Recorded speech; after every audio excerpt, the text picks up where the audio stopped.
नमस्कार, खबरें फटाफट देख रहे हैं आप, जहां कम समय में ज्यादा खबरें लेकर आता है दर्श न्यूज। मैं प्रीति दयाल। तो चलिए बिना देर किए सीधे बढ़ते हैं प्रमुख खबरों की ओर।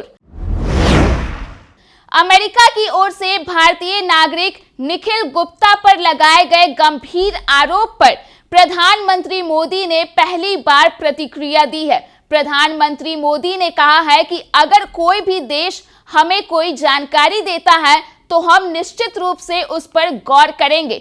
अगर हमारे किसी भी नागरिक ने कुछ भी सही या गलत किया है तो हम उस पर गौर करने के लिए तैयार हैं। हमारी प्रतिबद्धता कानून के शासन के प्रति है। लोकसभा में हंगामा करने पर निलंबित किए गए सांसदों के मामले में लोकसभा सचिवालय की ओर से कड़ा एक्शन लिया गया है। सचिवालय की ओर से एक सर्कुलर जारी किया गया है जिसमें निलंबित 141 सांसदों को संसद कक्ष, गैलरी और लॉबी में जाने पर रोक लगाई गई है। संसद से अब तक निलंबित सांसदों में 95 लोकसभा और 46 राज्यसभा से हैं। विपक्षी दल संसद की सुरक्षा में चूक के मामले में गृह मंत्री अमित शाह के बयान की मांग कर रहे हैं। मंगलवार को भी विपक्षी दलों ने संसद परिसर में प्रदर्शन किया। हालांकि इस दौरान राज्यसभा के सभापति जगदीप धनखड़ की मिमिक्री के बाद से विपक्षी दल बैकफुट पर है। बिहार में सरकार चला रहे नीतीश और लालू तेजस्वी के बीच विवाद के बीच बड़ी खबर सामने आ रही है कि बिहार के उप मुख्यमंत्री ने इस नाराजगी के बीच कोर्ट से विदेश जाने की अनुमति मांगी है। रेलवे में कथित लैंड फॉर जॉब घोटाले में दिल्ली की राउज एवेन्यू कोर्ट में आज सुनवाई हुई। इस सुनवाई के दौरान बिहार के उप मुख्यमंत्री तेजस्वी यादव के तरफ से कोर्ट से ऑस्ट्रेलिया की यात्रा की अनुमति मांगी गई है, जिस पर कोर्ट 22 दिसंबर को सुनवाई करेगी। Indian national development inclusive alliance की मंगलवार को दिल्ली में बैठक बुलाई गई। इसके बाद अब जो इस बैठक से जानकारी निकलकर सामने आ रही है, उसके मुताबिक बैठक में बिहार से शामिल हुए सीएम नीतीश कुमार न सिर्फ नाराज हुए बल्कि बैठक में शामिल हुए एक नेता पर भड़क गए। नीतीश कुमार ने अपनी पूरी बातों को हिंदी में रखा, जिसके बाद बैठक में शामिल डीएमके नेता और पार्टी के कोषाध्यक्ष टीआर बालू ने नीतीश कुमार के साथ भाषण का इंग्लिश ट्रांसलेशन मांग लिया, जिस पर सीएम नीतीश कुमार भड़क गए और अपनी नाराजगी जाहिर कर दी। उन्होंने कहा कि हम अपने देश को हिंदुस्तान कहते हैं, हिंदी हमारी राष्ट्रीय भाषा है, हमें यह भाषा आनी चाहिए। सीएम नीतीश ने 29 दिसंबर को दिल्ली में पार्टी की बड़ी बैठक बुलाई है। जेडीयू ने पहले से ही 29 दिसंबर को राष्ट्रीय कार्य समिति की बैठक बुलाई थी, लेकिन अब दूसरा फैसला लिया गया है। पार्टी के सभी सांसदों, विधायकों के साथ साथ छोटे बड़े 200 से ज्यादा नेताओं को दिल्ली बुलाया गया है। चर्चा ये भी है कि उस दिन कोई बड़ा फैसला होने जा रहा है। बता दें कि मंगलवार को इंडिया गठबंधन की बैठक के बाद ये फैसला लिया गया है। इधर पटना पहुंचे बीजेपी सांसद मनोज तिवारी ने इंडिया गठबंधन पर तंज कसा है। उन्होंने कहा कि खड़गे तो डमी है, चलाएंगे मम्मी। नीतीश कुमार का तो काम हो गया है, अब पता नहीं किस हाल में कहां पड़े होंगे। इस समय सबसे बड़ा झटका तो नीतीश कुमार को ही लगा है।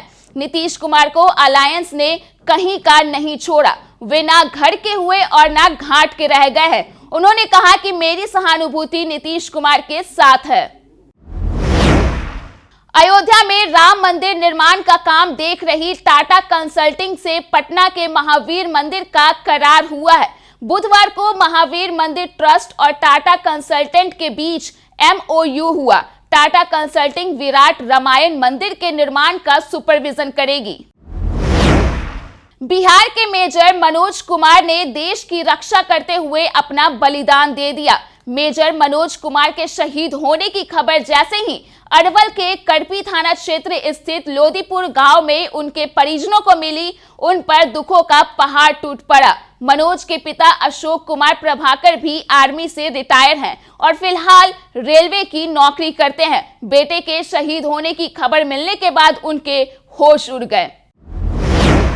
बोध गया महाबोधि सांस्कृतिक केंद्र में बुधवार को 3 दिवसीय फर्स्ट इंटरनेशनल संघ फोरम का बौद्ध धर्म गुरु दलाई लामा ने उद्घाटन किया। इस सम्मेलन में अरुणाचल प्रदेश के मुख्यमंत्री पेमा खांडू विशिष्ट अतिथि के रूप में शामिल हुए। आज के परिदृश्य में बुद्ध के उपदेशों के प्रासंगिकता विषय पर आयोजित सम्मेलन में मुख्य रूप से दक्षिण पूर्व एशिया के 35 देश के 2000 से ज्यादा संघ के सदस्य शामिल हुए, जिसमें भारत, थाईलैंड, म्यांमार, बांग्लादेश, श्रीलंका, भूटान सहित और देशों के शामिल हुए। इस सम्मेलन में संघ राजा, मुख्य भिक्षु व विभिन्न बौद्ध संस्थाओं ने प्रमुख ने अपनी अपनी बातें रखी।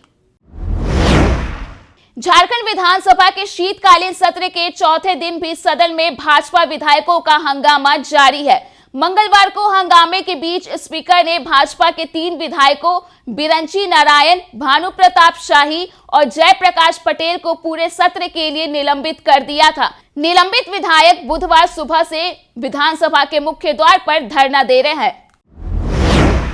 झारखंड के 3 खिलाड़ियों पर आईपीएल में पैसे की बरसात हुई है। इन 3 खिलाड़ियों में सबसे अधिक बोली कुमार कुशाग्र पर लगी है। कुमार कुशाग्र को दिल्ली कैपिटल्स ने 7.20 करोड़ में खरीदा है, तो वहीं रॉबिन मिंज पर गुजरात ने 3.60 करोड़ खर्च किए हैं। इसके अलावा सुशांत मिश्रा को भी गुजरात ने 2.20 करोड़ में खरीदा है।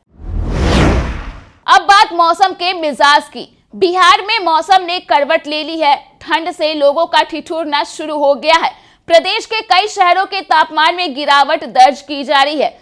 सुबह, शाम और रात में लोगों को ठिठुरन महसूस हो रही है। हालांकि दोपहर में हल्की धूप निकलने से लोगों को ठिठुरन थोड़ी कम महसूस हो रही है। दोपहर के वक्त लोग मजे से धूप का आनंद लेते हुए नजर आते हैं, तो वहीं शाम होते ही गलियां सुनसान होने लगती है। ठंड के साथ साथ कोहरे ने भी कहर बरपाना शुरू कर दिया है। ऑफिस जाने वाले लोगों को सुबह और रात के समय कोहरे का सामना करना पड़ रहा है। तो फिलहाल के लिए इस बुलेटिन में इतना ही। देश और दुनिया के तमाम अपडेट्स के लिए आप देखते रहिए दर्श न्यूज।